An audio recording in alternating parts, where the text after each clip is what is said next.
విశ్వవిద్యాలయంలో చిన్నారులందరికీ కూడా జ్ఞాన సరస్వతిని బోధిస్తూ సద్గురువులు ఒకవైపున, చిన్నారులందరూ కూడా, యువతీ యువకులు చిన్నారులందరూ కూడా ఈనాడు నా హరికథా గానాన్ని వినాలని ఎంతో ఆసక్తితో వచ్చి కూర్చున్నారు. ఈ కార్యక్రమాన్ని స్పీక్ మ్యాకి వారు నా ప్రోగ్రాం ఏర్పాటు చేశారు. వారికి నా హృదయపూర్వక ధన్యవాదాలు తెలుపుకుంటూ, ఈనాడు విచ్చేసినటువంటి మీ అందరికీ కూడా నా హృదయపూర్వక కృతజ్ఞతాభివందనం తెలుపుకుంటూ, చిన్నారులకు శుభాశీస్సులు అందజేస్తూ, ఈనాడు శ్రీమద్ భాగవతం నందలి రుక్మిణీ కళ్యాణ ఘట్టం. ఇది హరికథా పితామహులు 150 సంవత్సరాల క్రిందట హరికథ రూపంగా దీనిని రచించారు. ఆట పాట మాటల మేటి అంటారు ఆయన. ఆట అంటే నృత్యం, పాట అంటే ఆపాత మధురమైన సంగీతం, ఆలోచనామూలమైనటువంటి సాహిత్యం, వీటినన్నిటినీ కూడా మేళవింపజేసి హరికథ అని మన తెలుగుదేశానికి తీసుకుని వచ్చినటువంటి మహనీయమూర్తి, బహు భాషా ప్రవీణులైన జమీందారులైన ఎస్పీబీకే సత్యనారాయణరావు గారు, వారి ధర్మపత్ని శ్రీమతి రాజరాజేశ్వరమ్మ గారు శ్రీ సర్వారాయ హరికథా గురుకులాన్ని స్థాపించి నారాయణదాసు గారి సంప్రదాయాన్ని అక్కడ నిలపాలని అక్కడ ఏర్పాటు చేశారు. నిష్ణాతులైనటువంటి గురువులు, హరికథకు కావలసినటువంటి వారు, హరికథకు సంగీతం, నృత్యం, సంస్కృతం, తెలుగు ఈ సబ్జెక్ట్స్ అన్నీ కూడా నేర్చుకుంటూ హరికథ ముఖ్యంగా నేర్చుకోవాలి. అలా ఆ విధంగా వారు ఉచితంగానే మాకు ఈ విద్యను నేర్పించి ఉచిత భోజన వసతులని కూడా ఏర్పాటు చేసి కన్నబిడ్డల కన్నా విన్నగా చూస్తున్న ఆ పుణ్య దంపతుల చరణ కమలాలకు సాష్టాంగ ప్రణతులు సమర్పించుకుంటూ సద్గురువులైనటువంటి పెద్దలందరికీ నా హృదయపూర్వక కృతజ్ఞతాభివందనం తెలుపుకుంటూ కథలోని ప్రవేశిస్తాను. మనది భారత భూమి.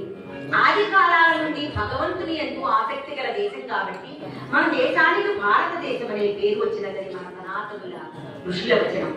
సత్యద్రష్టలు, మంత్రద్రష్టలైనటువంటి ఋషుల మూలంగానే దీనికి ఆర్షభూమి అని కూడా ఖ్యాతి లభించింది.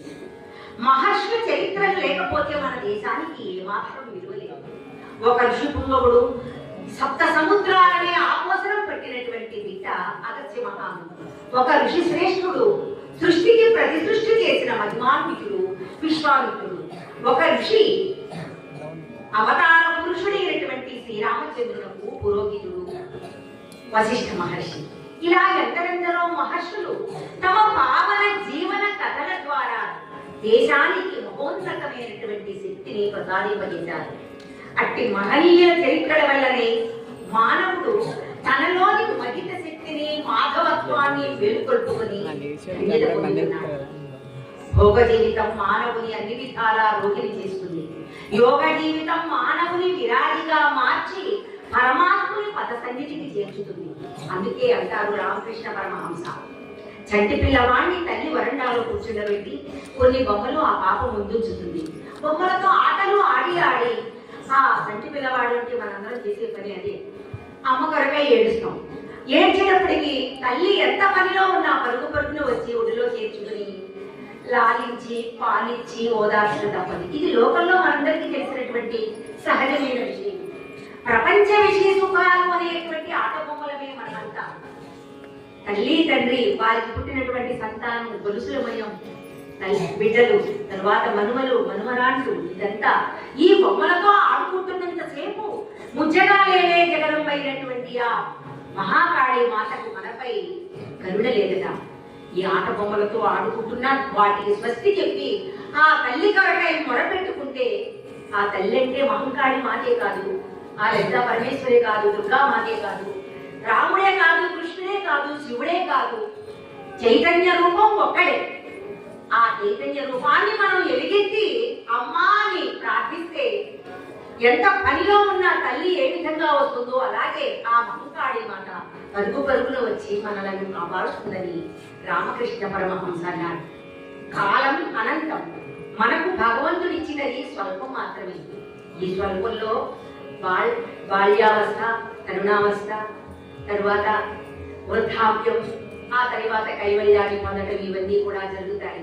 అందుచేత ప్రతి మానవుడు తరించాలంటే మా హరికథకు ముందుగా ఒక్కసారి భగవన్నామాన్ని స్మరించుకుని కథలోనికి ప్రవేశించడం ముఖ్యమైనటువంటి అలవాటు. శ్రీమద్ రమణ గోవింద హరి. మీరందరూ కూడా నాతో పాటే అనాలి. గోవిందీతి గోవింద. గోవులను కాచేవాడు గోవిందుడు కాదు, సమస్త ప్రాణులను ఎంతో ప్రేమగా చూచేవాడు ఆ పరమాత్మ, ఆ జగన్మాత. అందుచేత శ్రీమద్ రమణ గోవింద హరి. గోవింద గోవింద. నమ పార్వతీ పతయే హర హర మహాదేవ. జై శ్రీరామచంద్ర ప్రభుకి జై, శ్రీకృష్ణ పరమాత్మకు జై, శ్రీ భక్త హనుమానికి జై. అలా ఒక్కసారి మనం ఎలుగెత్తి ప్రార్థిస్తే మనలో ఉన్న పాపాలన్నీ కూడా పోయి, తెలుసో తెలియకో చేస్తాం అజ్ఞానంతో, ఆ పాపాలు పోయి భగవంతుని యొక్క అనుగ్రహానికి పాత్రులు కాక తప్పదు. అందుచేత ఈ భగవన్నామ స్మరణ తాను తరించి ఇతరులను తరింపజేసేవాడే హరికథ. హరికథ చెప్పే విభాగం అంతా ఇదే అన్నమాట. మునుపు పరీక్షే గోవరుండు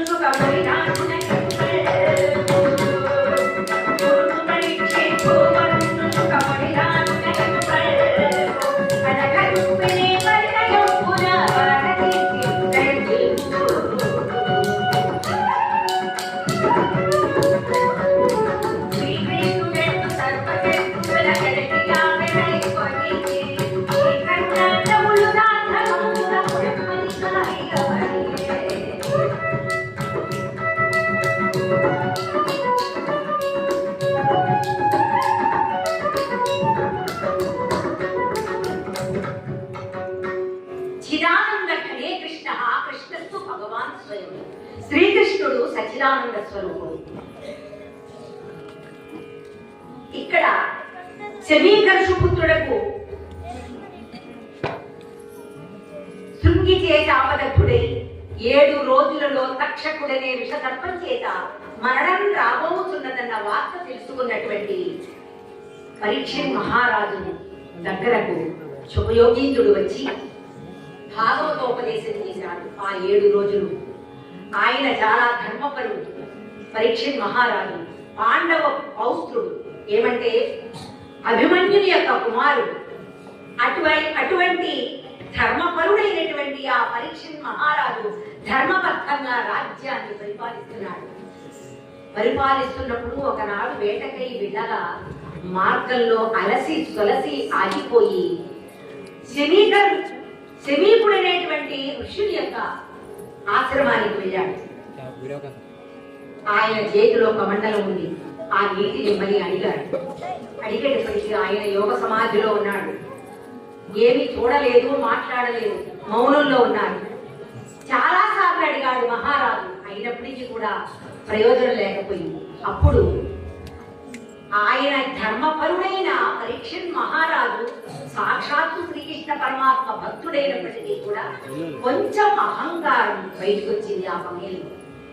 ఈ రాజ్యాన్ని పరిపాలించే మహారాజునే నేను వచ్చి నీ యొక్క ఆశ్రమం ముందు నిలబడి నీళ్లు ఇవ్వమని అడిగితే నీవు మౌనం వహించావు అని అక్కడే చచ్చిపడి ఉన్నటువంటి ఒక పాముని తీసుకుని వచ్చి ఆ మహర్షి పైన వేసి ఆయన వెళ్ళిపోయాడు మహారాజు. జరిగిందంటే ఇంతలో నా కుమారుడు వచ్చాడు. స్నానానికి వెళ్ళినటువంటి చచ్చిన పాముంది. ఏ దుర్మార్గుడు నా తండ్రిని ఈ విధంగా అనేక విధాలుగా పరాభవించినట్లుగా నా తండ్రిని పరాభవించాడో వాడు ఈ తక్షకుడనే విషసర్పం చేత 7 రోజులలో మరణించుగా కానీ ఘోరమైనటువంటి శాపం ఇచ్చాడు. వెంటనే కన్నులు తెరిచాడు ఆయన తండ్రి. అయ్యో నాయన, ఎంత పని చేశావయ్యా, వచ్చినవాడు సామాన్యుడు కాదు. ఈ ధర్మపరుడైనటువంటి పరీక్షిత్ మహారాజు పాండవ పౌత్రుడు, శ్రీకృష్ణ పరమాత్మ యొక్క పరమభక్తుడు. అటువంటి వారిని నీవు ఈ విధంగా చేపిస్తావా అని వెంటనే వెళ్ళి ఈ వార్త ఆయనకి చెప్పమనగానే వెంటనే ఆయన వెళ్ళడం జరిగింది. ఈ వార్తను చెప్పడం జరిగింది. విధిని ఎవరు కూడా తప్పించలేదు కదండి. ఆయన ఇంకా ఏమి చేయాలి అని ఆలోచిస్తున్నాడు. సముద్ర మధ్యంలో మంటపాన్ని కట్టారు, ఒక పెద్ద భవనాన్ని. ఎటువంటి పాములు కానీ ఏ దోమానికి రాకుండా. అయినప్పటికీ కూడా తక్షకుడనేటువంటి విషసర్పం మాయా రూపంలో ఒక బ్రాహ్మణుని చేతిలో ఒక పండు రూపంలో ప్రవేశించింది. మన భారతదేశంలో విదర్భేనుగడని ఒక రాజ్యం ఉండేది. దానికి రాజధాని సుందర నగరం. అది సిరి సంపదలకు ఆటపడి.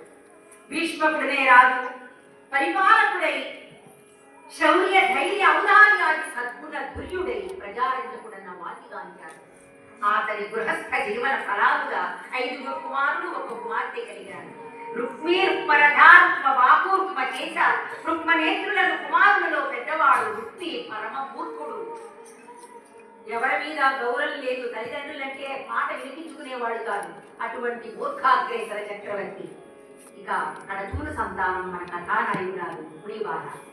రుక్కు చౌరు జహా. రుక్ అంటే సంస్కృతంలో మెరపు తీగ వంటి శరీరం కలిగినది కాబట్టి రుక్మిణి అని పేరు పెట్టారు ఆమె.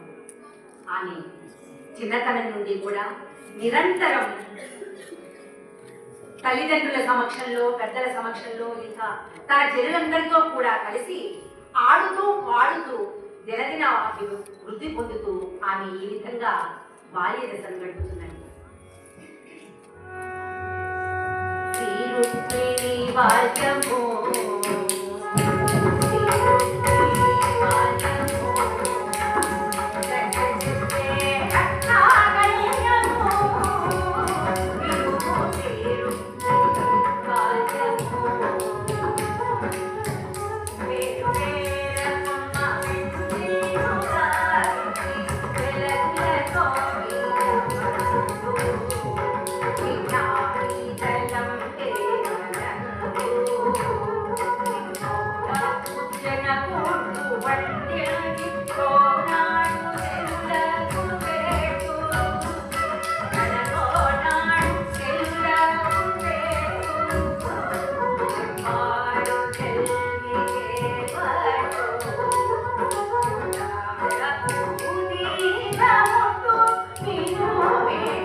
వాణి సరస్వతులను పేర్లు పెట్టి బొమ్మలతో పెళ్లిలు చేసి తోటి చెలికత్తెలతో వియమందుతూ ఉండేది. ముత్యగాలకు ఆహారం ఇచ్చి పాలించే తల్లి తోటి చెల్లులకు అన్నం పెట్టి అందరినీ కూడా ఎంతో ప్రేమగా చూసేది. బంగారు తూపుటియాలలో ఊపుచూ, మహిళ గోరు వంకలతో మాట్లాడుతూ, నెమళ్లతో మురికొంగులు రేపుచూ నిరంతరం ఆ హరిధ్యాన పరాయణయ్య ఒప్పుతూ ఉండేది. తమ ఇంటికి ఎవరైనా పెద్దలు వస్తే శ్రీకృష్ణ పరమాత్మ యొక్క సౌందర్యాది విశేషములు చిన్ననాడే విని శ్రీకృష్ణ పరమాత్మయే తనకు తగిన భర్త అని ఆమె మనసులో నిశ్చయించుకున్నది. నిరంతరం హరిధ్యాన పరాయణే మొక్కుతున్నది ఆ తల్లి. కృష్ణ మాధవ గోవింద గోపాల శ్రీ కృష్ణ మాధవ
చేస్తూ కాలక్షేపం చేస్తున్నది చిన్ననాడే. ఆమెకు యుక్త వయసు వచ్చింది. ఆ యుక్త వయసును గురించి ఆదిభట్ట నారాయణదాసు గారు అంటారు.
ఉదయించబోవు బాలభాస్కరుని బంగారు కిరణాల కాంతి ఏ విధంగా ఉంటుందో అటువంటి దేహఛాయతో కళకళలాడుతూ ఉండేదట ఒక మెరుపు తీగ.